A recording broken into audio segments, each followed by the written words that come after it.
사랑하는 성도님들, 안녕하십니까? 오늘 이 시간 여러분의 마음이 어떠하신지 궁금합니다. 혹시 지금 이 순간에도 무거운 짐을 지고 계시진 않으십니까? 밤에 잠을 이루지 못하고 뒤척이며 걱정에 잠겨 계시진 않으십니까?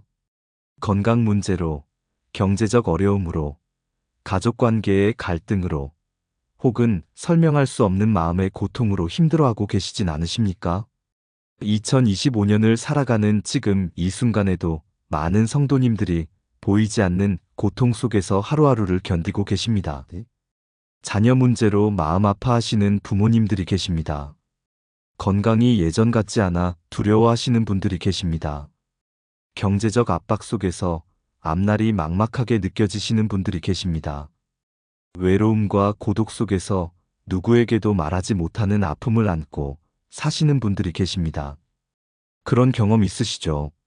아침에 눈을 뜰 때부터 무거운 돌덩이를 가슴에 얹은 것 같은 그 느낌 말입니다. 기도하고 싶어도 기도의 말이 나오지 않고 성경을 펴도 눈에 들어오지 않는 그런 순간들 말입니다. 하나님, 정말 저를 보고 계십니까? 제 기도를 들으십니까? 라고 외치고 싶었던 그 절박한 순간들 말입니다. 하지만 믿음의 가족들이여, 오늘 제가 여러분께 전하고 싶은 소식이 있습니다. 하나님께서는 여러분의 고통을 모르지 않으십니다. 여러분의 눈물 한 방울까지도 기억하고 계십니다. 그리고 바로 그 어두운 순간에 하나님께서는 우리에게 힘을 주시는 말씀을 준비해 두셨습니다. 오늘 이 시간 저는 여러분과 함께 힘들고 괴로울 때 우리에게 힘을 주는 5가지 말씀을 나누고자 합니다. 이 말씀들은 단순한 위로가 아닙니다. 이것은 우리의 영혼을 일으켜 세우는 하나님의 능력입니다. 이것은 우리의 삶을 변화시키는 하나님의 약속입니다. 여러분이 지금 어떤 상황에 계시든지 이 말씀들이 여러분의 마음에 새 힘과 새 소망을 가져다 드릴 것입니다. 그럼 지금부터 함께 하나님의 말씀 속으로 들어가 보시겠습니까? 첫 번째로 말씀드릴 내용은 우리를 향한 하나님의 초대입니다. 사랑하는 성도님들, 여러분은 지금 너무 많은 짐을 혼자 지고 계시지 않습니까? 이 세상을 살아가면서 우리는 참으로 많은 무게를 감당해야 합니다. 나이가 들어가면서 몸은 예전 같지 않고 여기저기 아픈 곳이 생겨납니다. 병원에 가면 의사 선생님은 이것저것 조심하라고 말씀하시지만 막상 집에 돌아오면 걱정만 더 늘어납니다. 경제적인 부담도 만만치 않습니다. 물가는 계속 오르는데 소득은 그대로이거나 줄어들기만 합니다. 자녀들에게 손 벌리기는 싫고 그렇다고 혼자 감당하기에는 벅찹니다. 가족 관계에서 오는 스트레스도 있습니다. 자녀들과의 생각 차이, 며느리나 사위와의 미묘한 긴장감, 배우자와의 오랜 갈등들이 마음을 무겁게 합니다. 그뿐만이 아닙니다. 교회 안에서도 때로는 상처를 받습니다. 이해받지 못하는 느낌, 외로움, 소외감이 밀려옵니다. 이 모든 것들이 우리의 어깨를 짓누르고 우리의 마음을 지치게 만듭니다. 밤에 잠자리에 누우면 온갖 생각들이 머릿속을 맴돕니다. 내일은 어떻게 되려나? 다음 달은 어떻게 지낼까? 내년에는 건강이 더 나빠지면 어쩌지? 이런 걱정들이 끊임없이 우리를 괴롭힙니다. 그런데 바로 이런 우리를 향해 예수님께서 부르고 계십니다. 마태복음 11장 28절에서 예수님은 이렇게 말씀하십니다. 수고하고 무거운 짐진 자들아, 다 내게로 오라, 내가 너희를 쉬게 하리라. 이 얼마나 놀라운 초대입니까? 이 말씀의 배경을 잠시 살펴보겠습니다. 예수님 당시 유대 사회는 율법과 종교적 규례로 백성들을 억압하고 있었습니다. 바리새인들과 서기관들은 사람들에게 감당할 수 없는 무거운 짐을 지웠습니다. 그들은 하나님의 법에 인간의 전통을 더하고 또 더해서 사람들을 올가매고 있었습니다. 백성들은 영적으로나 육체적으로 지칠 대로 지쳐 있었습니다. 바로 그런 상황에서 예수님께서 수고하고 무거운 짐 진 자들아라고 부르신 것입니다. 여기서 수고하다는 말은 그리스어로 코피아오인데 이것은 극도로 피곤하여 지쳐있는 상태를 의미합니다. 더 이상 한 걸음도 나아갈 수 없을 정도로 탈진한 상태를 말하는 것입니다. 무거운 짐이라는 표현은 단순히 물리적인 무게만을 말하는 것이 아닙니다. 이것은 우리를 짓누르는 모든 종류의 부담을 의미합니다. 죄책감, 두려움, 걱정, 불안, 슬픔, 실망, 좌절 등 우리 영혼을 무겁게 하는 모든 것을 포함합니다. 그리고 예수님은 다 내게로 오라고 말씀하십니다. 여기서 다라는 말에 주목해야 합니다. 이것은 예외 없이 모든 사람을 의미합니다. 부자든 가난한 자든, 건강한 자든 병든 자든, 젊은이든 노인이든, 의로운 자처럼 보이는 사람이든 죄인이든 상관없습니다. 수고하고 무거운 짐을 진 모든 사람이 예수님께 올 수 있습니다. 그런데 더 중요한 것은 예수님께서 하시는 약속입니다. 내가 너희를 쉬게 하리라. 이것은 단순한 육체적 휴식만을 의미하지 않습니다. 여기서 쉬게 하다는 말은 아나파오라는 단어인데 이것은 완전한 회복과 새로운 힘을 얻는 것을 의미합니다. 지친 영혼에 새 힘을 주시고 무거운 마음에 평안을 주시며 절망에 빠진 자에게 소망을 주시는 것입니다. 사랑하는 믿음의 가족들이여, 이 말씀이 오늘 우리에게 주는 의미가 무엇이겠습니까? 예수님은 지금도 우리를 향해 손을 펴고 계십니다. 너의 그 무거운 짐을 내게 내려놓아라. 네가 혼자 감당하려고 애쓰지 말고 나에게 가져오라. 많은 분들이 이렇게 말씀하십니다. 목사님, 저는 예수님께 기도해봤지만 아무것도 변하지 않았어요. 하지만 잘 생각해 보십시오. 우리가 정말로 그 짐을 예수님께 내려놓았습니까? 아니면 기도는 하면서도 여전히 그 짐을 붙들고 있지는 않습니까? 진정으로 예수님께 나아간다는 것은 우리의 통제력을 내려놓는 것입니다. 주님, 제가 이것을 해결할 수 없습니다. 제 힘으로는 불가능합니다. 주님께서 맡아주십시오. 라고 고백하는 것입니다. 제가 목회하면서 만난 한 권사님이 계셨습니다. 그 권사님은 30년 넘게 아들 문제로 고통받고 계셨습니다. 아들이 사업에 실패하고 알코올 중독에 빠지고 가정이 파탄나는 것을 지켜보면서 그 어머니의 마음이 얼마나 아팠겠습니까? 매일 밤 눈물로 기도하고 금식하고 작정 기도를 하셨지만 상황은 나아지지 않았습니다. 그러던 어느 날 새벽 기도 중에 이 말씀을 듣게 되었습니다. 수고하고 무거운 짐진 자들아, 다 내게로 오라. 내가 너희를 쉬게 하리라. 그 순간 권사님은 깨달았습니다. 자신이 30년 동안 그 짐을 주님께 맡긴다고 하면서도 실제로는 혼자 붙들고 있었다는 것을 말입니다. 그날 권사님은 눈물로 기도하며 진정으로 아들을 주님께 맡겼습니다. 주님, 제가 더 이상 이 아이를 제 힘으로 변화시키려고 하지 않겠습니다. 주님께서 이 아이를 맡아주십시오. 주님의 때에 주님의 방법으로 이 아이를 회복시켜 주십시오. 놀랍게도 그날부터 권사님의 마음에 평안이 찾아왔습니다. 상황이 즉시 변한 것은 아니었지만 권사님의 마음은 변했습니다. 더 이상 밤에 잠 못 이루며 걱정하지 않게 되었습니다. 그리고 2년이 지난 후 그 아들이 변화되기 시작했습니다. 알코올 중독에서 벗어나고 작은 일이지만 성실하게 일하기 시작했고 무엇보다 교회에 나오기 시작했습니다. 이것이 바로 예수님께 진정으로 나아가는 것의 능력입니다. 사랑하는 성도님들, 여러분은 지금 무엇을 혼자 감당하려고 애쓰고 계십니까? 건강 문제입니까? 경제 문제입니까? 가족 문제입니까? 외로움과 고독입니까? 과거의 상처와 후회입니까? 미래에 대한 두려움입니까? 그것이 무엇이든지 오늘 예수님께서 여러분을 부르고 계십니다. 다 내게로 오라. 내가 너희를 쉬게 하리라. 이 초대를 받아들이시기 바랍니다.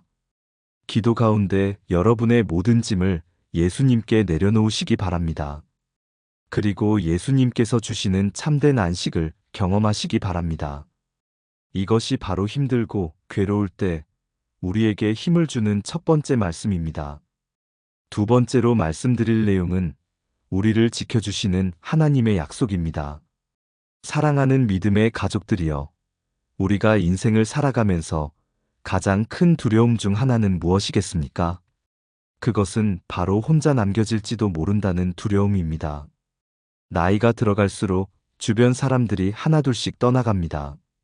친구들이 세상을 떠나고 형제자매들과도 이별하게 됩니다. 때로는 평생을 함께한 배우자와도 작별해야 합니다. 자녀들은 자신들의 삶에 바빠서 자주 찾아오지 못합니다. 손자, 손녀들도 각자의 일로 분주합니다. 그래서 많은 분들이 마음 깊은 곳에서 이런 두려움을 안고 살아갑니다. 내가 정말 힘들 때 누가 나를 도와줄까? 아무도 없으면 어떻게 하지? 특히 건강이 나빠지거나 경제적으로 어려움을 겪을 때 이런 두려움은 더욱 커집니다. 내가 쓰러지면 누가 나를 돌봐줄까? 병원비는 어떻게 마련하지? 아무도 없으면 나는 어떻게 되는 거지? 이런 생각들이 밤마다 우리를 괴롭힙니다. 또한 영적인 전쟁에서도 우리는 때때로 혼자라는 느낌을 받습니다. 사탄은 우리를 공격하면서 이렇게 속삭입니다. 너를 돌보는 사람은 아무도 없어. 하나님도 너를 잊으셨어. 너는 이제 끝이야. 그 목소리가 너무나 설득력 있게 들릴 때가 있습니다. 교회에 나가도 기도를 해도 하나님이 멀게만 느껴질 때가 있습니다. 하나님께서 정말 나를 보고 계실까? 나 같은 보잘것없는 사람을 하나님께서 신경이나 쓰실까? 하지만 바로 이런 우리를 향해 하나님께서는 놀라운 약속을 주셨습니다. 신명기 31장 6절 말씀입니다. 너희는 강하고 담대하라. 그들을 두려워하지 말라. 그들 앞에서 떨지 말라. 이는 내 하나님 여호와 그가 너와 함께 가시며 결코 너를 떠나지 아니하시고 버리지 아니하실 것임이니라. 그리고 히브리서 13장 5절에서는 이 말씀을 다시 한번 확인해 주십니다. 그가 친히 말씀하시기를 내가 결코 너희를 버리지 아니하고 너희를 떠나지 아니하리라 하셨느니라. 이 말씀들을 자세히 살펴보시기 바랍니다. 먼저 신명기의 배경을 보겠습니다. 이스라엘 백성들은 40년 광야 생활을 마치고 드디어 약속의 땅 가나안에 들어가려는 순간에 있었습니다. 그런데 그들의 위대한 지도자 모세가 그들과 함께 들어갈 수 없게 되었습니다. 백성들의 마음이 얼마나 두려웠겠습니까? 모세가 없으면 우리는 어떻게 되는 거지? 누가 우리를 이끌어주지? 가나안 땅의 강력한 적들을 우리가 어떻게 이기지? 바로 그 순간에 하나님께서 이 말씀을 주신 것입니다. 강하고 담대하라. 네 하나님 여호와 그가 너와 함께 가시며 결코 너를 떠나지 아니하시고 버리지 아니하실 것이니라. 여기서 함께 가시며라는 표현이 중요합니다. 히브리어로 할라크 이마크인데 이것은 단순히 같은 방향으로 가는 것이 아니라 손을 잡고 함께 걸어가는 것을 의미합니다. 마치 어린아이가 부모의 손을 잡고 걷는 것처럼 하나님께서 우리의 손을 꼭 잡고 함께 걸어가신다는 뜻입니다. 그리고 결코 떠나지 아니하시고 버리지 아니하실 것이라는 약속이 나옵니다. 히브리서에서는 이 약속이 더욱 강조됩니다.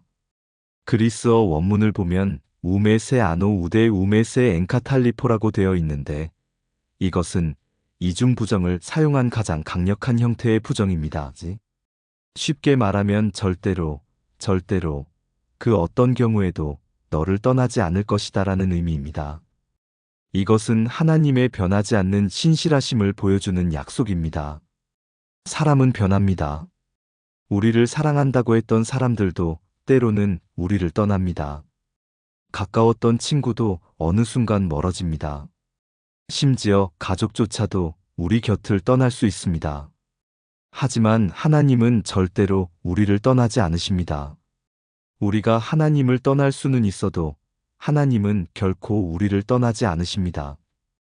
우리가 실패해도 넘어져도 죄를 지어도 의심해도 하나님은 여전히 우리와 함께 계십니다. 이것이 얼마나 놀라운 은혜입니까? 이 약속을 실제 삶에서 어떻게 적용할 수 있을까요? 먼저 외로움을 느낄 때 이 말씀을 기억하시기 바랍니다. 혼자 있는 것 같아도 결코 혼자가 아닙니다. 보이지 않지만 하나님께서 바로 여러분 옆에 계십니다. 여러분의 숨소리를 듣고 계시고 여러분의 마음을 아시고 여러분의 필요를 아십니다. 밤에 잠들지 못하고 뒤척일 때도 하나님께서 함께 계십니다. 새벽에 홀로 눈물 흘릴 때도 하나님께서 그 눈물을 받으시며 함께 계십니다. 두렵고 불안할 때도 이 말씀을 붙드시기 바랍니다. 앞날이 보이지 않아 막막할 때, 건강검진 결과를 기다리며 초조할 때, 경제적 압박이 밀려올 때 하나님께서 나와 함께 계신다. 하나님께서 나를 절대로 버리지 않으신다는 이 약속을 반복해서 고백하시기 바랍니다. 저는 목회 현장에서 이 말씀의 능력을 수없이 목격했습니다. 한 집사님이 계셨는데 70대 후반의 연세에 갑자기 배우자를 잃으셨습니다. 50년을 함께 산 남편이 심장마비로 갑자기 세상을 떠난 것입니다. 그 집사님의 슬픔과 상실감이 얼마나 컸겠습니까? 자녀들은 모두 외국에 살고 있어서 장례를 치르고 나니 혼자 남게 되었습니다. 매일 밤 빈집에 돌아와 홀로 식사하고 혼자 잠자리에 드는 것이 너무나 힘들었습니다. 이제 나는 정말 혼자구나. 이 외로움을 어떻게 견디지? 하지만 그 집사님은 매일 아침 일어나서 신명기 31장 6절을 크게 소리내어 읽으셨습니다.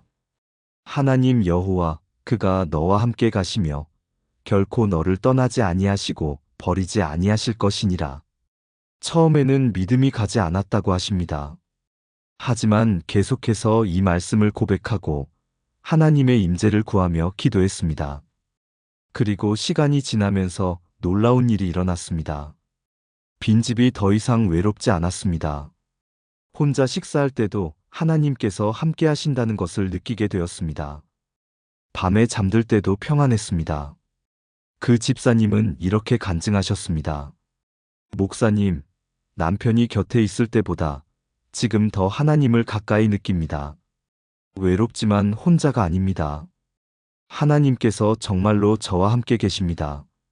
그리고 그 집사님은 같은 처지에 있는 다른 분들을 돕는 사역을 시작하셨습니다. 배우자를 잃은 분들을 찾아가서 이 말씀을 나누고 함께 기도하며 위로를 나누는 사역을 하셨습니다. 이것이 바로 하나님께서 우리와 함께 하신다는 약속의 능력입니다. 사랑하는 성도님들, 여러분이 지금 어떤 상황에 계시든지 이것만은 확신하시기 바랍니다. 하나님께서 여러분과 함께 계십니다. 여러분이 보지 못해도 느끼지 못해도 하나님은 여러분 곁에 계십니다. 여러분이 병원 침대에 누워 있을 때도 하나님께서 함께 계십니다. 여러분이 경제적 어려움으로 밤잠을 설칠 때도 하나님께서 함께 계십니다. 여러분이 가족 문제로 마음 아파할 때도 하나님께서 함께 계십니다. 여러분이 외롭고 고독할 때도 하나님께서 함께 계십니다. 그리고 하나님은 절대로 어떤 경우에도 여러분을 버리지 않으십니다. 이 약속을 붙들으시기 바랍니다. 매일 아침 일어나서 이 말씀을 고백하시기 바랍니다. 하나님께서 나와 함께 가시며 결코 나를 떠나지 아니하시고 버리지 아니하신다. 이것이 바로 힘들고 괴로울 때 우리에게 힘을 주는 두 번째 말씀입니다. 세 번째로 말씀드릴 내용은 우리의 슬픔을 아시는 하나님의 위로입니다. 사랑하는 믿음의 가족들이여, 우리는 살아가면서 참으로 많은 슬픔을 경험합니다. 누구나 눈물의 계절을 지나갑니다. 사랑하는 사람을 잃는 슬픔, 건강을 잃는 슬픔, 꿈을 잃는 슬픔, 관계가 깨어지는 슬픔이 있습니다. 이 슬픔들은 때로 우리를 완전히 무너뜨립니다. 아침에 일어날 힘도 없고 무엇을 해야 할지도 모르겠고 앞으로 어떻게 살아야 할지 막막하기만 합니다.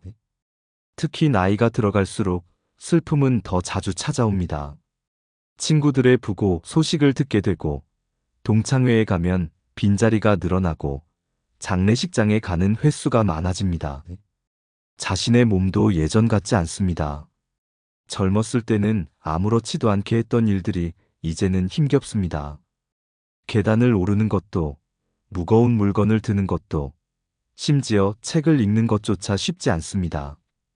거울을 볼 때마다 낯선 자신의 모습에 놀라게 됩니다. 내가 언제 이렇게 늙었나? 세월이 정말 야속하구나. 자녀들이 자주 찾아오지 않을 때도 마음이 아픕니다. 물론 자녀들이 바쁜 것을 이해합니다. 하지만 그래도 마음 한구석이 허전하고 쓸쓸합니다. 손자, 손녀들이 클수록 할아버지, 할머니보다는 친구들과 게임에 더 관심이 많은 것을 보면 서운하기도 합니다. 경제적인 어려움도 슬픔을 가져옵니다. 평생 열심히 일하고 저축했지만 노후 자금은 생각보다 빨리 줄어듭니다. 물가는 계속 오르는데 연금은 그대로입니다. 자녀들에게 도움을 청하기는 미안하고 그렇다고 혼자 감당하기에는 버겁습니다. 건강 문제로 병원비가 많이 나가면 더욱 걱정이 됩니다. 영적인 슬픔도 있습니다. 오랫동안 기도했지만 응답이 없는 것 같을 때, 하나님께서 멀게만 느껴질 때, 신앙생활이 형식적으로만 느껴질 때 우리는 영적인 갈증과 슬픔을 경험합니다. 내가 정말 하나님의 자녀가 맞나?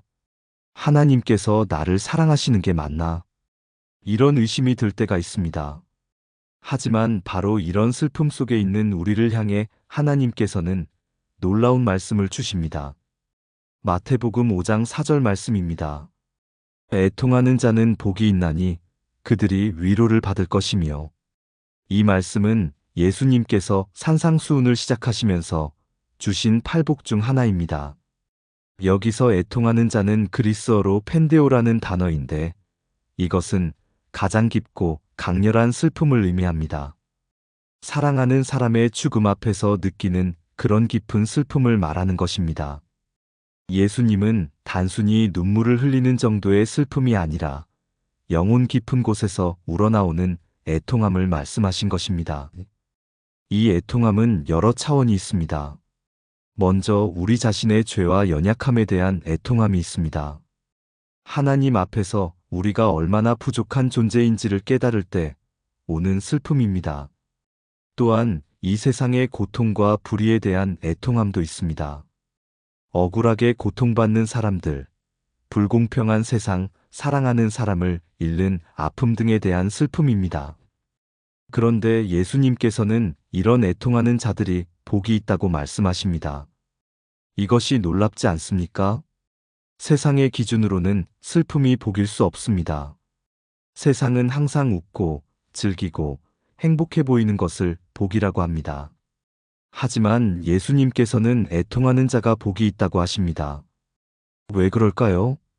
그것은 그들이 위로를 받을 것이기 때문입니다. 여기서 위로를 받을 것이라는 표현이 중요합니다. 그리스어로 파라칼레오인데 이것은 단순한 위로가 아니라 옆에 불러서 힘을 주다라는 의미입니다. 하나님께서 슬픔 가운데 있는 우리를 가까이 부르셔서 우리 곁에 계시며 우리에게 힘을 주신다는 뜻입니다. 그리고 이 위로는 하나님 자신이 주시는 위로입니다. 사람의 위로는 한계가 있습니다. 아무리 좋은 말을 해도, 아무리 함께 있어 줘도 사람의 위로는 우리의 깊은 슬픔을 완전히 치유할 수 없습니다. 하지만 하나님의 위로는 다릅니다. 하나님께서는 우리의 슬픔을 완전히 이해하십니다.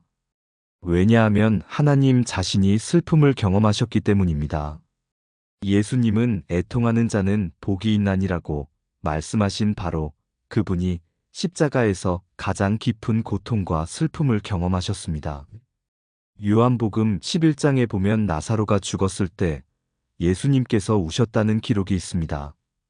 예수님은 나사로를 살릴 능력이 있으셨습니다. 실제로 나사로를 살리셨습니다.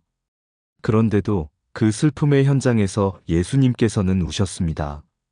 이것은 예수님께서 우리의 슬픔에 공감하신다는 증거입니다. 예수님은 우리가 겪는 모든 슬픔을 이해하십니다. 히브리서 4장 15절은 이렇게 말씀합니다. 우리에게 있는 대제사장은 우리의 연약함을 동정하지 못하실 리가 아니요 모든 일에 우리와 똑같이 시험을 받으신 이로되 죄는 없으시니라. 예수님께서는 우리의 모든 슬픔과 고통을 이해하십니다. 외로움도, 거절당하는 아픔도, 육체적 고통도, 배신의 상처도 모두 경험하셨습니다. 그렇기 때문에 예수님께서 주시는 위로는 진짜입니다. 공허한 말이 아니라 실제적인 위로입니다. 그러면 이 위로를 어떻게 받을 수 있을까요? 첫째로, 우리의 슬픔을 하나님께 솔직하게 고백해야 합니다. 많은 분들이 하나님 앞에서조차 강한 척하려고 합니다. 하나님, 저는 괜찮습니다. 제가 믿음이 있으니까 이 정도는 견딜 수 있습니다. 하지만 하나님은 우리의 마음을 다 아십니다. 우리가 숨기려고 해도 소용없습니다. 오히려 우리의 슬픔을 솔직하게 하나님께 고백할 때 위로를 받을 수 있습니다.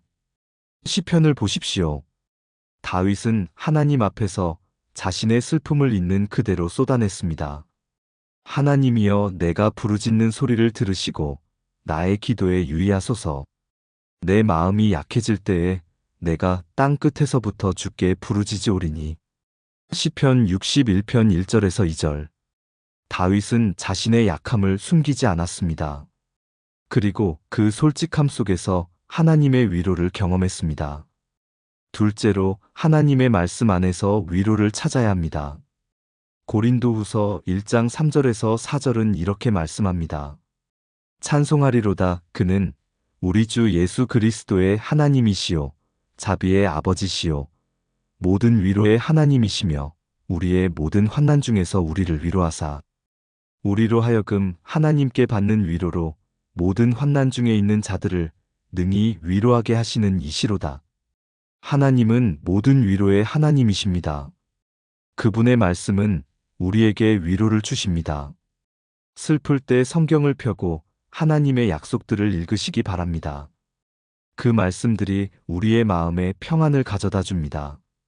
셋째로, 우리의 슬픔이 우리를 하나님께 더 가까이 가게 하도록 해야 합니다. 많은 사람들이 슬픔을 만날 때 하나님으로부터 멀어집니다. 왜 하나님께서 나에게 이런 일을 허락하셨을까라며 원망하고 하나님을 떠납니다.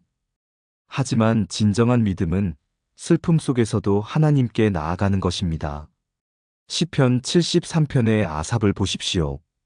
그는 의인이 고난받고 악인이 형통하는 것을 보며 깊은 슬픔과 혼란을 경험했습니다. 하지만 그가 하나님의 성소에 들어갔을 때 모든 것을 깨닫게 되었습니다. 하나님은 실로 이스라엘 중 마음이 정결한 자에게 선을 행하시나 나는 거의 실족할 뻔하였고 내 걸음이 미끄러질 뻔하였으니 이는 내가 악인의 형통함을 보고 오만한 자를 질투하였음이로다. 내가 어찌하면 이를 알까 하여 생각한즉 내게 심히 곤란하더니 하나님의 성소에 들어갈 때에야 그들의 결국을 내가 깨달았나이다. 시편 73편 1절에서 3절, 16절에서 17절. 슬픔 가운데서도 하나님께 나아갈 때 우리는 위로를 받고 새로운 관점을 얻게 됩니다. 제가 목회하면서 만난 한 집사님의 이야기를 나누고 싶습니다. 그 집사님은 60대 초반에 유방암 진단을 받으셨습니다. 수술을 하고 항암 치료를 받는 과정이 너무나 힘들었습니다. 머리카락이 빠지고 몸이 쇠약해지고 끊임없는 통증과 메스꺼움에 시달렸습니다. 더 힘든 것은 마음의 고통이었습니다. 왜 하필 나에게 이런 일이 일어났을까?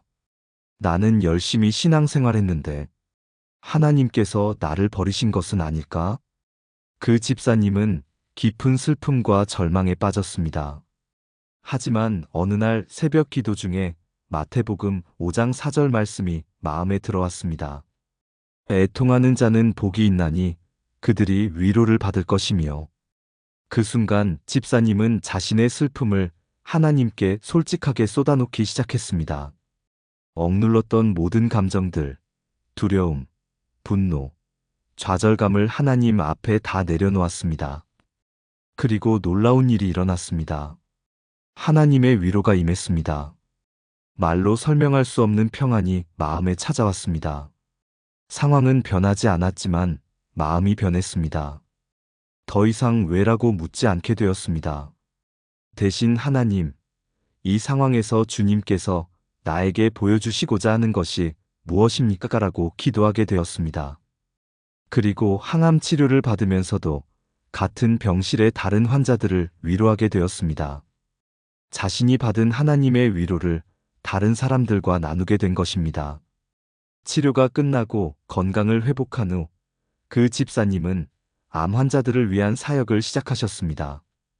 병원을 방문하여 암 환자들을 만나고 그들의 손을 잡고 기도해주고 하나님의 위로를 전하는 사역을 하고 계십니다. 그 집사님은 이렇게 간증하셨습니다.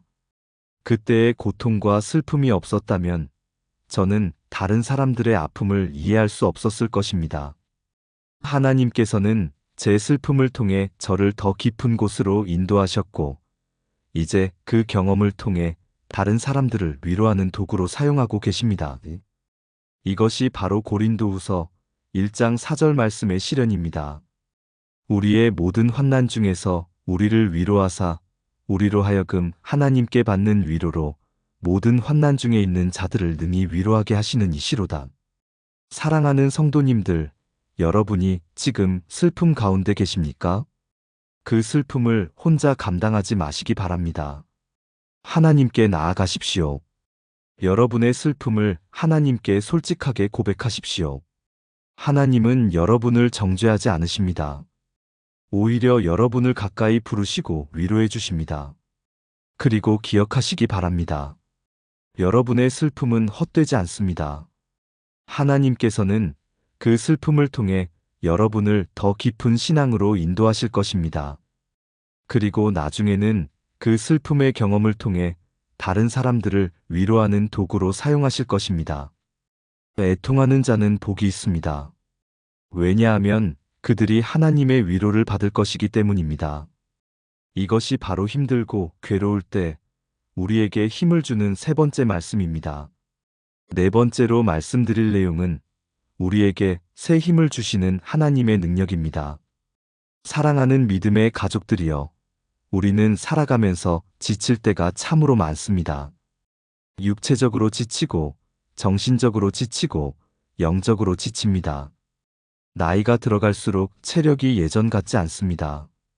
조금만 움직여도 숨이 차고, 쉽게 피곤해지고, 회복하는데도 시간이 오래 걸립니다.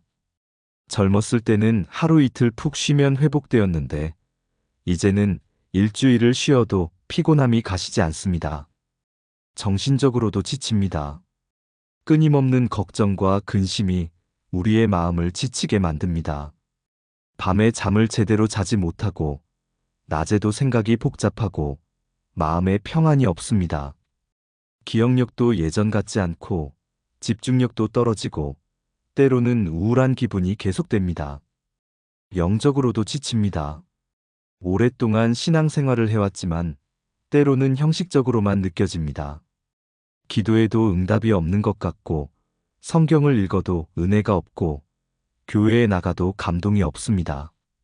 나는 왜 이렇게 영적으로 메말라 있을까? 다른 사람들은 은혜 받는 것 같은데 나만 아무 느낌이 없는 것 같아. 이런 생각이 들 때가 있습니다. 특히 오랜 기간 어려운 상황이 계속될 때 우리는 완전히 지쳐버립니다. 건강 문제가 나아지지 않을 때, 경제적 어려움이 해결되지 않을 때, 가족 문제가 계속될 때 우리는 포기하고 싶어집니다. 더 이상 못하겠어. 나는 이제 지쳤어. 아무 힘도 없어. 이런 고백이 마음에서 우러나올 때가 있습니다. 하지만 바로 이런 우리를 향해 하나님께서는 놀라운 약속을 주십니다. 이사야 40장 28절에서 31절 말씀입니다. 너는 알지 못하였느냐, 듣지 못하였느냐, 영원하신 하나님 여호와 땅 끝까지 창조하신 이는 피곤하지 아니하시며 곤비하지 아니하시며 명철이 한이 없으시며 피곤한 자에게는 능력을 주시며 무능한 자에게는 힘을 더하시나니 소년이라도 피곤하며 곤비하며 장정이라도 넘어지며 자빠지되 오직 여호와를 앙망하는 자는 새 힘을 얻으리니 독수리가 날개치며 올라감 같을 것이요 다른 박질하여도 곤비하지 아니하겠고 걸어가도 피곤하지 아니하리로다. 이 말씀의 배경을 살펴보겠습니다. 이사야 선지자가 이 말씀을 전할 때 이스라엘 백성들은 바벨론 포로 생활을 하고 있었습니다. 고국을 떠나 낯선 땅에서 노예로 살면서 그들은 완전히 지쳐 있었습니다. 육체적으로도 힘들고 정신적으로도 고통스럽고 영적으로도 절망적이었습니다. 하나님께서 우리를 잊으셨다. 우리에게는 더 이상 희망이 없다. 이런 생각으로 가득했습니다. 바로 그런 그들에게 하나님께서 이 말씀을 주신 것입니다. 먼저 하나님께서는 자신이 어떤 분이신지를 상기시키십니다. 영원하신 하나님 여호와 땅 끝까지 창조하신 이는 피곤하지 아니하시며 곤비하지 아니하시며 명철이 한이 없으시며 하나님은 영원하신 분이십니다. 시작도 없고 끝도 없으신 분입니다.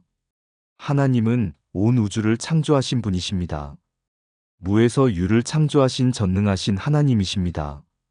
그리고 하나님은 결코 피곤하지 않으시고 지치지 않으십니다.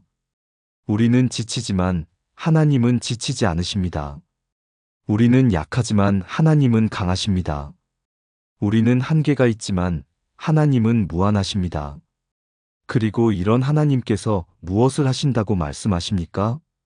피곤한 자에게는 능력을 주시며 무능한 자에게는 힘을 더하시나니 하나님께서는 지친 우리에게 능력을 주십니다. 더 이상 갈 힘이 없는 우리에게 새 힘을 주십니다. 여기서 능력이라는 말은 히브리어로 코아흐인데 이것은 단순한 힘이 아니라 어떤 일을 성취할 수 있는 능력을 의미합니다. 하나님께서는 우리가 해야 할 일을 감당할 수 있는 능력을 주신다는 뜻입니다. 그리고 무능한 자에게는 힘을 더하시나니라고 하십니다. 여기서 무능한 자는 히브리어로 아이노님인데 직역하면 힘이 전혀 없는 자라는 뜻입니다. 완전히 바닥난 상태, 더 이상 아무것도 할 수 없는 상태를 말합니다. 바로 그런 자에게 하나님께서 힘을 더하신다는 것입니다. 30절을 보시면 이렇게 말씀하십니다. 소년이라도 피곤하며 곤비하며 장정이라도 넘어지며 자빠지되 젊은 사람들도 지칩니다. 건강하고 강한 청년들도 넘어집니다. 인간의 힘으로는 한계가 있습니다. 아무리 강해도 아무리 젊어도 결국 지치고 넘어질 때가 옵니다. 하지만 31절에서 놀라운 대조를 보여줍니다. 오직 여호와를 앙망하는 자는 새 힘을 얻으리니 여기서 앙망하다는 말은 히브리어로 카바인데 이것은 단순히 기다리는 것이 아니라 소망을 가지고 열심히 바라보며 기대하는 것을 의미합니다. 하나님께 우리의 시선을 고정하고 하나님만을 의지하며 하나님의 도우심을 간절히 기다리는 것입니다. 그렇게 하나님을 앙망하는 자는 어떻게 됩니까? 새 힘을 얻으리니 여기서 새 힘은 히브리어로 할라프 코아흐인데 이것은 힘이 교환된다, 갱신된다는 의미입니다. 우리의 낡고 지친 힘이 하나님의 새롭고 강한 힘으로 교체되는 것입니다. 그리고 이어지는 표현이 아름답습니다. 독수리가 날개치며 올라감 같을 것이요 다른 박질하여도 곤비하지 아니하겠고 걸어가도 피곤하지 아니하리로다. 독수리는 새들 중에서 가장 높이 날아오르는 새입니다. 독수리는 자신의 힘으로만 나는 것이 아니라 상승 기류를 타고 올라갑니다. 날개를 펄럭이지 않고도 하늘 높이 치솟아오릅니다. 마찬가지로 하나님을 앙망하는 우리는 하나님의 능력을 힘입어 높이 올라갈 수 있습니다. 다른 박질하여도 곤비하지 아니하겠고 걸어가도 피곤하지 아니하리로다. 이것은 우리가 인생의 모든 상황에서 하나님의 힘으로 나아갈 수 있다는 약속입니다. 빨리 달려가야 할 때도 천천히 걸어가야 할 때도 하나님께서 우리에게 필요한 힘을 주신다는 뜻입니다. 그렇다면 이 말씀을 우리의 실제 삶에 어떻게 적용할 수 있을까요? 첫째로, 우리의 연약함을 인정해야 합니다. 많은 분들이 자신의 힘으로 모든 것을 해결하려고 애씁니다. 나는 아직 괜찮아. 나는 아직 할 수 있어. 이렇게 말하며 자신의 한계를 인정하지 않습니다. 하지만 우리가 먼저 우리의 연약함을 인정할 때 하나님의 능력이 임합니다. 바울 사도는 고린도후서 12장 9절에서 이렇게 고백합니다. 그가 내게 이르시기를 내 은혜가 내게 족하도다. 이는 내 능력이 약한 데서 온전하여짐이라 하신지라. 그러므로 도리어 크게 기뻐함으로 나의 여러 약한 것들에 대하여 자랑하리니 이는 그리스도의 능력이 내게 머물게 하려 함이라. 우리의 약함을 인정할 때 하나님의 능력이 우리 안에서 온전히 나타납니다. 둘째로, 하나님을 앙망해야 합니다. 이것은 단순히 기다리는 것이 아닙니다. 적극적으로 하나님을 바라보고 하나님께 집중하고 하나님만을 의지하는 것입니다.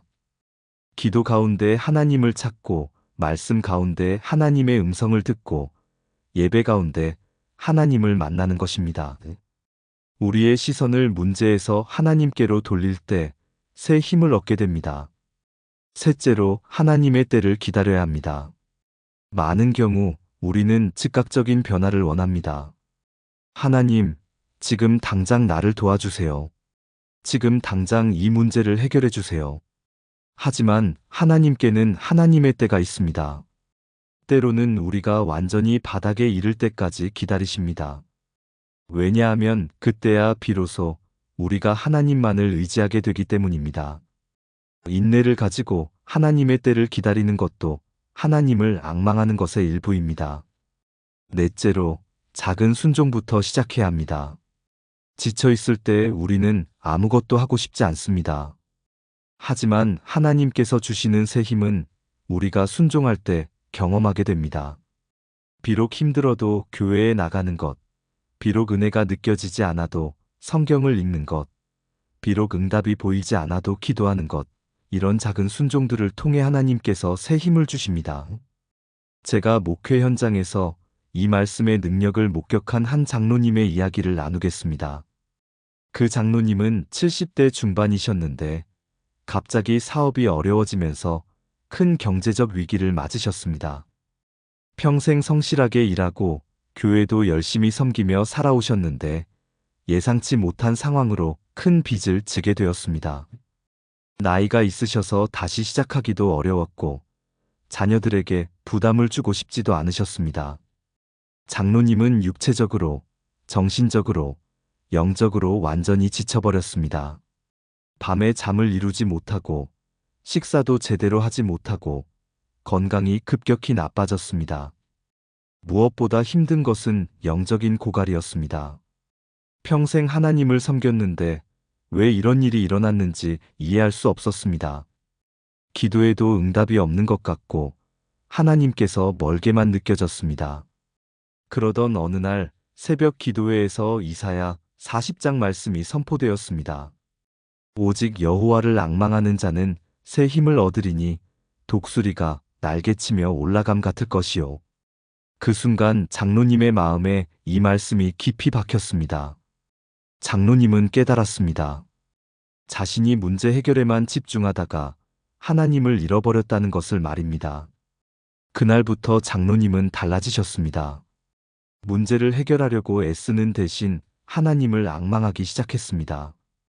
매일 새벽 일찍 일어나 이사야 40장을 읽고 묵상하며 기도했습니다. 하나님, 제게 새 힘을 주십시오. 제 힘으로는 할 수 없습니다. 오직 주님만 의지합니다. 놀랍게도 변화가 일어나기 시작했습니다. 먼저 마음에 평안이 찾아왔습니다. 상황은 여전히 어려웠지만 더 이상 두려워하지 않게 되었습니다. 그리고 새로운 아이디어들이 떠올랐습니다. 나이가 있지만 할 수 있는 일들이 보이기 시작했습니다. 작은 일이라도 시작해보자는 용기가 생겼습니다. 장로님은 자신의 경험과 지혜를 살려 젊은 사업가들에게 컨설팅을 해주기 시작했습니다. 처음에는 거의 무료로 시작했지만 점차 입소문이 나면서 일거리가 늘어났습니다. 물론 큰 돈을 벌지는 못했지만 생활하는 데는 충분했습니다.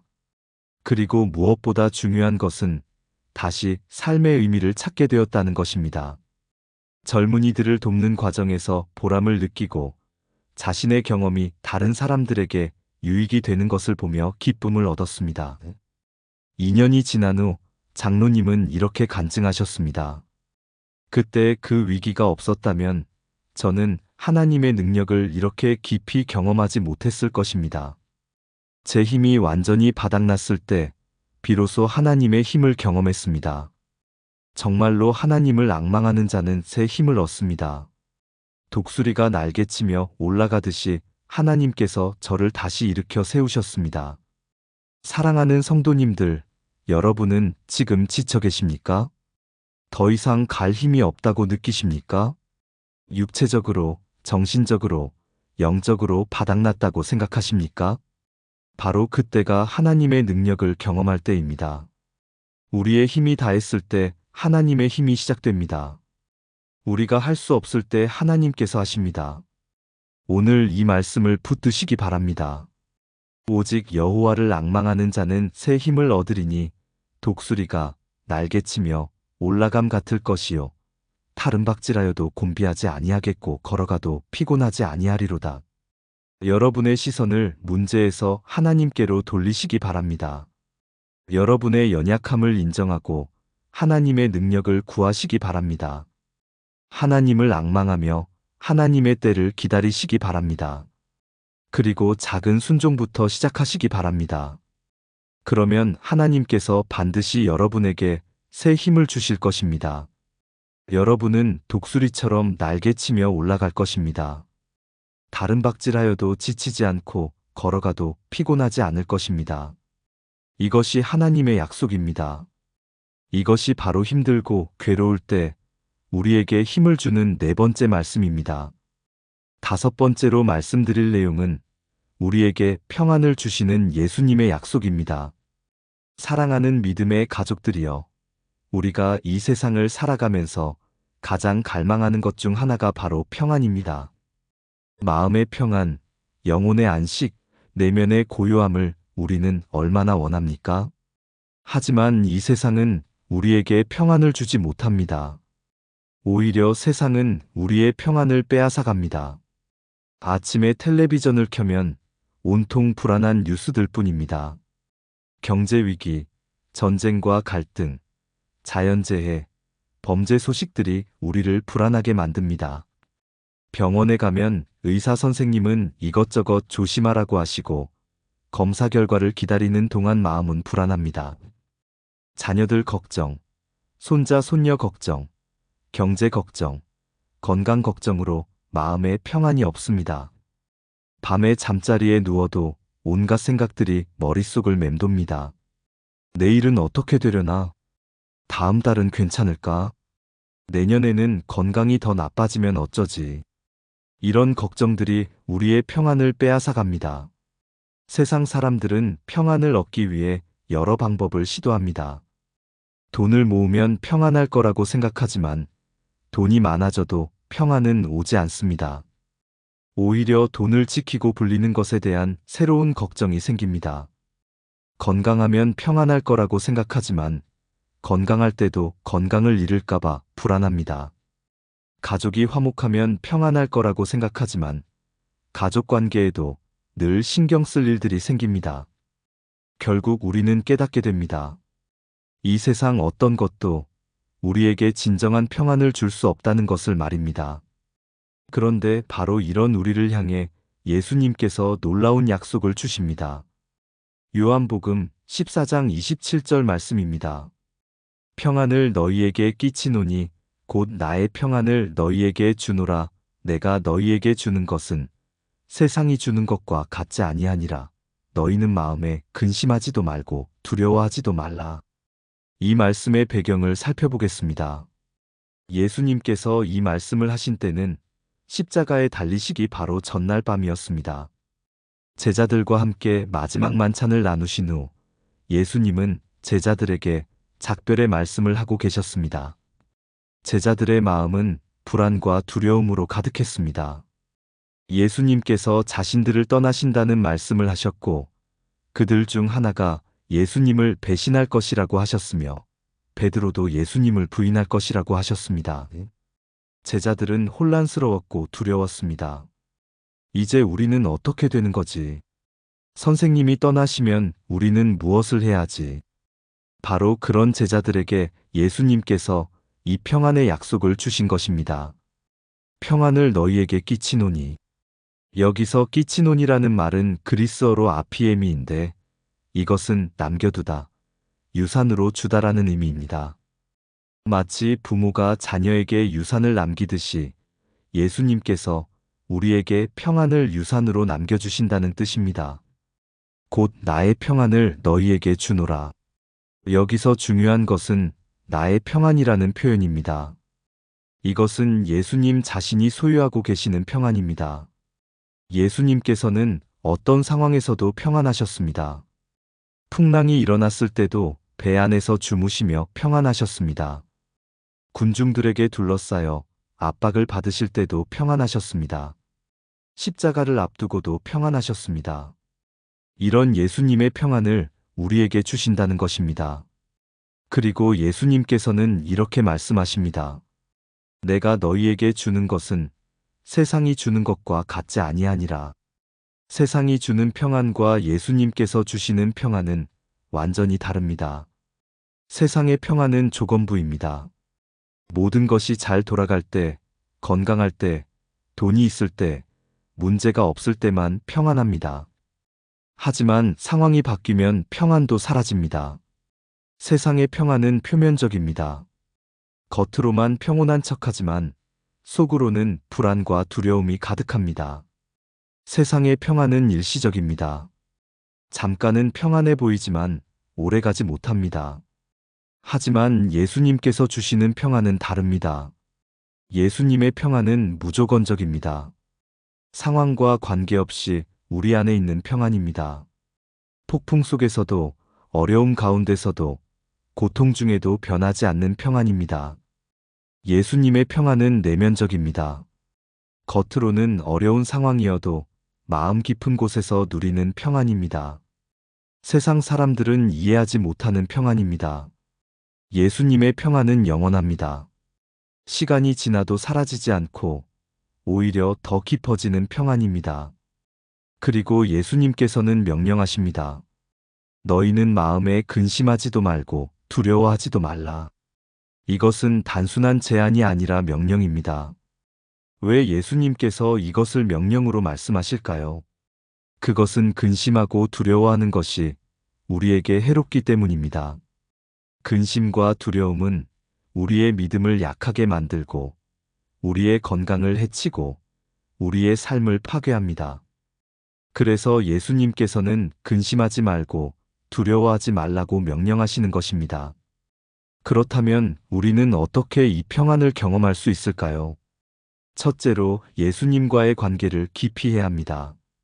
평안은 예수님으로부터 옵니다.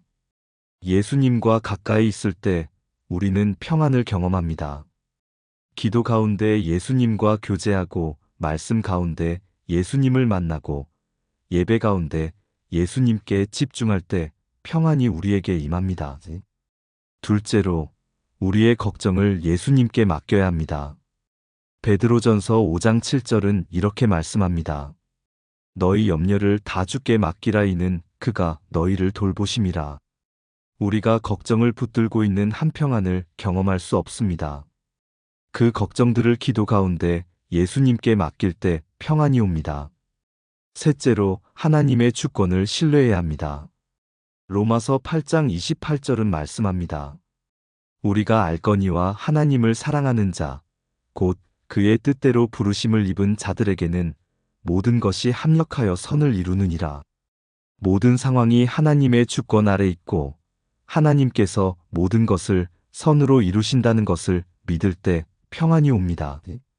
넷째로 현재에 집중해야 합니다. 마태복음 6장 34절에서 예수님은 이렇게 말씀하십니다. 그러므로 내일 일을 위하여 염려하지 말라. 내일 일은 내일이 염려할 것이요 한날의 괴로움은 그날로 족하니라. 우리의 불안은 대부분 미래에 대한 걱정에서 옵니다. 아직 일어나지 않은 일들을 걱정하느라 현재의 평안을 잃어버립니다. 오늘 하루를 하나님께 의지하며 살아가는 것에 집중할 때 평안이 옵니다. 제가 목회하면서 만난 한 권사님의 이야기를 나누겠습니다. 그 권사님은 80대 초반이셨는데 혼자 사시면서 여러 가지 건강 문제를 안고 계셨습니다. 당뇨병, 고혈압, 관절염 등으로 매일 여러 가지 약을 드셔야 했고 거동도 불편하셨습니다. 자녀들은 모두 멀리 살고 있어서 자주 만나기 어려웠고 배우자도 몇 년 전에 세상을 떠나셨습니다. 권사님의 마음은 늘 불안하고 두려웠습니다. 혹시 집에서 쓰러지면 어쩌지? 누가 나를 발견해 줄까? 병원비는 어떻게 마련하지? 밤에 잠을 자다가도 몸에 이상한 증상이 느껴지면 불안해서 잠을 설쳤습니다. 아침에 일어나면 오늘도 무사히 지나갈 수 있을까라는 걱정이 먼저 들었습니다. 이런 불안과 두려움이 권사님의 건강을 더욱 악화시켰습니다. 스트레스로 인해 혈압이 올라가고 불면증이 심해지고 식욕도 떨어졌습니다. 그러던 어느 날 신방을 갔을 때 권사님이 눈물을 흘리며 말씀하셨습니다. 목사님, 저는 평생 하나님을 믿고 살았는데 왜 이렇게 불안하고 두려운지 모르겠어요. 저에게 평안이 없어요. 저는 권사님과 함께 요한복음 14장 27절을 읽었습니다. 평안을 너희에게 끼치노니 곧 나의 평안을 너희에게 주노라. 내가 너희에게 주는 것은 세상이 주는 것과 같지 아니하니라. 너희는 마음에 근심하지도 말고 두려워하지도 말라. 그리고 함께 기도했습니다. 주님, 권사님께 주님의 평안을 주시옵소서. 세상이 줄 수 없는 주님의 평안으로 권사님의 마음을 채워주시옵소서. 그날 이후 권사님은 매일 아침 일어나자마자 이 말씀을 읽고 고백하기 시작하셨습니다. 예수님께서 나에게 평안을 주신다. 나의 평안을 주신다. 세상이 주는 것과 같지 않은 평안을 주신다. 처음에는 여전히 불안했습니다. 하지만 계속해서 이 말씀을 고백하고 모든 걱정을 기도 가운데 예수님께 맡겼습니다. 주님, 오늘 하루도 주님께 맡깁니다. 제 건강도, 제 생활도 모든 것을 주님께 맡깁니다. 그리고 오늘 하루만을 생각하기로 했습니다. 내일 일은 내일 걱정하고 오늘은 오늘만 생각하기로 했습니다. 놀랍게도 변화가 일어나기 시작했습니다. 마음의 평안이 찾아왔습니다. 여전히 건강 문제는 있었지만 더 이상 그것 때문에 불안해하지 않게 되었습니다. 밤에도 잘 주무시게 되었습니다. 아침에 일어나면 감사한 마음이 먼저 들었습니다. 하나님, 오늘도 숨쉬게 하시고 새 아침을 주셔서 감사합니다. 권사님의 얼굴 표정도 밝아졌고 건강도 조금씩 나아졌습니다. 스트레스가 줄어들면서 혈압도 안정되고 식욕도 돌아오고 통증도 덜해졌습니다. 무엇보다 권사님은 이제 다른 분들을 위로할 수 있게 되었습니다. 같은 처지에 있는 다른 어르신들을 만나면 자신의 경험을 나누며 이렇게 말씀하셨습니다. 예수님께서 주시는 평안은 정말 다릅니다. 상황이 바뀌지 않아도 마음에 평안이 있어요. 이것이 바로 예수님의 평안입니다. 사랑하는 성도님들, 여러분의 마음에 평안이 있으십니까? 혹시 불안과 두려움이 여러분을 괴롭히고 있지는 않습니까? 건강 걱정, 경제 걱정, 가족 걱정, 미래에 대한 걱정으로 마음에 평안이 없으십니까? 오늘 예수님께서 여러분에게 말씀하십니다. 평안을 너희에게 끼치노니 곧 나의 평안을 너희에게 주노라. 이것은 예수님의 약속입니다. 예수님께서 여러분에게 주시고자 하는 평안은 세상이 주는 평안과 다릅니다. 상황에 좌우되지 않는 평안입니다. 마음 깊은 곳에서 누리는 평안입니다. 영원히 지속되는 평안입니다. 이 평안을 받으시기 바랍니다. 여러분의 모든 걱정을 예수님께 맡기시기 바랍니다. 하나님의 주권을 신뢰하시기 바랍니다. 오늘 하루를 하나님께 의지하며 살아가시기 바랍니다. 그리고 매일 아침 이 말씀을 고백하시기 바랍니다. 예수님께서 나에게 평안을 주신다. 나의 평안을 주신다. 세상이 주는 것과 같지 않은 평안을 주신다. 나는 마음에 근심하지도 말고 두려워하지도 말 것이다. 이 말씀을 붙들 때 예수님의 평안이 여러분의 마음을 가득 채울 것입니다. 여러분은 폭풍 속에서도 평안할 것입니다. 어려움 가운데서도 평안할 것입니다.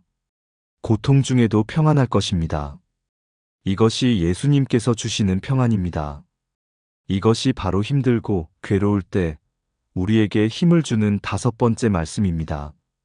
사랑하는 믿음의 가족들이여, 오늘 우리는 함께 힘들고 괴로울 때 우리에게 힘을 주는 5가지 말씀을 나누었습니다. 이제 이 말씀들을 다시 한번 마음에 새기며 정리해 보겠습니다. 첫 번째는 예수님의 초대였습니다. 수고하고 무거운 짐진 자들아, 다 내게로 오라. 내가 너희를 쉬게 하리라. 우리가 혼자 감당할 수 없는 짐들을 예수님께 내려놓을 때 우리는 참된 안식을 얻습니다. 여러분이 지금 어떤 무거운 짐을 지고 계시든지 그것을 예수님께 맡기시기 바랍니다. 예수님께서 여러분을 쉬게 하실 것입니다. 두 번째는 하나님의 동행의 약속이었습니다. 네 하나님 여호와, 그가 너와 함께 가시며 결코 너를 떠나지 아니하시고 버리지 아니하실 것이니라. 우리가 외롭고 힘들 때도 하나님께서는 우리와 함께 계십니다. 절대로 우리를 버리지 않으십니다. 여러분이 혼자라고 느낄 때 이 약속을 기억하시기 바랍니다. 하나님께서 여러분과 함께 계십니다. 세 번째는 하나님의 위로였습니다. 애통하는 자는 복이 있나니 그들이 위로를 받을 것이며, 우리의 슬픔을 하나님께서 아십니다. 그리고 하나님께서 친히 우리를 위로하십니다. 여러분이 슬픔 가운데 계실 때 그 슬픔을 하나님께 가져가시기 바랍니다. 하나님께서 여러분을 위로하실 것입니다. 네 번째는 새 힘을 주시는 하나님의 능력이었습니다. 오직 여호와를 앙망하는 자는 새 힘을 얻으리니 독수리가 날개치며 올라감 같을 것이요, 타른 박질하여도 곤비하지 아니하겠고 걸어가도 피곤하지 아니하리로다. 우리가 지칠 때 하나님께서 새 힘을 주십니다. 하나님을 앙망하며 기다릴 때 우리는 독수리처럼 날아오를 수 있습니다. 여러분이 지쳐 있을 때 하나님을 바라보시기 바랍니다. 하나님께서 여러분에게 새 힘을 주실 것입니다. 다섯 번째는 예수님께서 주시는 평안이었습니다. 평안을 너희에게 끼치노니 곧 나의 평안을 너희에게 주노라. 내가 너희에게 주는 것은 세상이 주는 것과 같지 아니하니라. 너희는 마음에 근심하지도 말고 두려워하지도 말라. 예수님께서는 우리에게 세상이 줄 수 없는 평안을 주십니다. 상황과 관계없이 누릴 수 있는 평안입니다. 여러분이 불안하고 두려울 때 이 약속을 붙드시기 바랍니다. 예수님께서 여러분에게 평안을 주실 것입니다. 사랑하는 성도님들, 이 5가지 말씀은 단순한 위로의 말이 아닙니다. 이것은 살아계신 하나님의 약속입니다. 이것은 변하지 않는 진리입니다. 이것은 우리의 삶을 변화시키는 능력입니다. 2025년 지금 이 시대를 살아가는 우리에게도 이 말씀들은 여전히 유효합니다. 세상이 아무리 변해도, 우리의 상황이 아무리 어려워도 하나님의 말씀은 변하지 않습니다. 하나님의 약속은 신실합니다. 제가 여러분께 부탁드리고 싶은 것이 있습니다. 오늘 집에 돌아가셔서 이 5가지 말씀을 적어두시기 바랍니다. 여러분이 자주 보는 곳에 붙여두시기 바랍니다. 침실에, 거실에, 화장실에, 부엌에 붙여두십시오. 그리고 매일 아침 일어나서 이 말씀들을 읽으시기 바랍니다. 소리내어 고백하시기 바랍니다. 예수님께서 나를 초대하신다. 나의 짐을 내려놓으라고 하신다. 하나님께서 나와 함께 계신다. 나를 절대로 버리지 않으신다. 하나님께서 나를 위로하신다. 내 슬픔을 아신다. 하나님께서 나에게 새 힘을 주신다. 나는 독수리처럼 날아오를 것이다. 예수님께서 나에게 평안을 주신다. 나는 근심하지도 두려워하지도 않을 것이다. 이렇게 매일 고백할 때 이 말씀들이 여러분의 삶의 실제가 될 것입니다. 여러분의 믿음이 강해질 것입니다. 여러분의 마음에 변화가 일어날 것입니다. 그리고 한 가지 더 부탁드립니다. 이 말씀들을 다른 사람들과 나누시기 바랍니다. 여러분 주변에도 힘들고 괴로워하는 분들이 많이 계십니다. 그분들에게 이 말씀을 전해주시기 바랍니다. 나도 힘들었는데 이 말씀이 나에게 큰 힘이 되었어요. 이 말씀을 함께 나누고 싶어요. 이렇게 말씀을 나눌 때 여러분도 더 큰 은혜를 받을 것입니다. 그리고 하나님의 위로와 능력이 더 많은 사람들에게 전해질 것입니다. 사랑하는 믿음의 가족들이여, 우리는 지금 어려운 시대를 살아가고 있습니다. 개인적으로도 여러 가지 어려움이 있고, 우리 사회도 많은 문제를 안고 있습니다. 하지만 우리에게는 소망이 있습니다. 우리에게는 살아계신 하나님이 계십니다. 우리와 함께 하시는 예수님이 계십니다. 우리를 인도하시는 성령님이 계십니다. 그리고 우리에게는 변하지 않는 하나님의 말씀이 있습니다. 이 말씀을 붙들고 나아갈 때 우리는 어떤 어려움도 이겨낼 수 있습니다. 우리는 수고하고 무거운 짐을 예수님께 맡길 수 있습니다. 우리는 하나님께서 우리와 함께 하신다는 것을 확신할 수 있습니다. 우리는 슬픔 가운데서도 하나님의 위로를 받을 수 있습니다. 우리는 지칠 때 하나님으로부터 새 힘을 얻을 수 있습니다. 우리는 불안할 때 예수님의 평안을 누릴 수 있습니다. 이것이 우리의 특권입니다. 이것이 하나님의 자녀된 우리가 누릴 수 있는 은혜입니다. 오늘 이 말씀을 들으신 모든 분들이 이 은혜를 경험하시기를 기도합니다.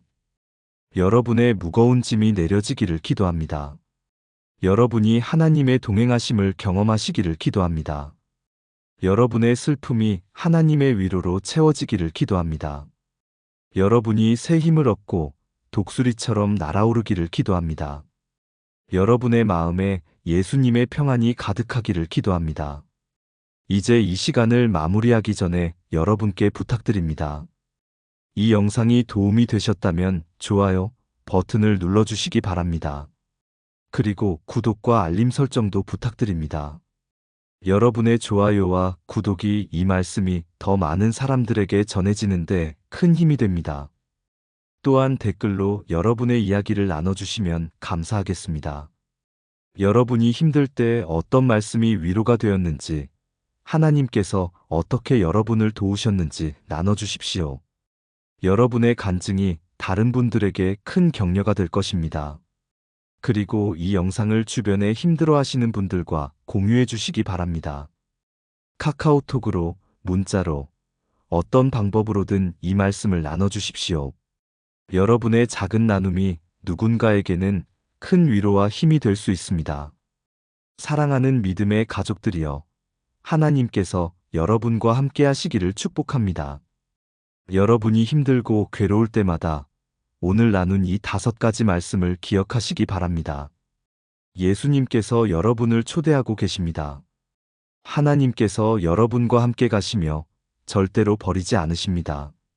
하나님께서 여러분을 위로하십니다.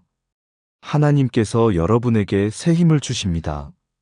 예수님께서 여러분에게 평안을 주십니다. 이 약속들을 붙들고 오늘도, 내일도, 매일 승리하며 살아가시기를 축복합니다. 여러분의 가정에 하나님의 평안이 충만하기를 기도합니다. 여러분의 건강을 하나님께서 지켜주시기를 기도합니다. 여러분의 모든 필요를 하나님께서 채워주시기를 기도합니다. 여러분이 하나님의 사랑 안에서 날마다 새로워지시기를 기도합니다. 전능하신 하나님 아버지와 우리 주 예수 그리스도의 은혜가 여러분 모두에게 함께 하시기를 축원합니다. 사랑합니다. 하나님께서 여러분을 사랑하십니다. 오늘도 좋은 하루 되시고 하나님의 은혜 가운데 평안히 거하시기를 바랍니다. 다음에 또 좋은 말씀으로 찾아뵙겠습니다. 안녕히 계십시오. 샬롬.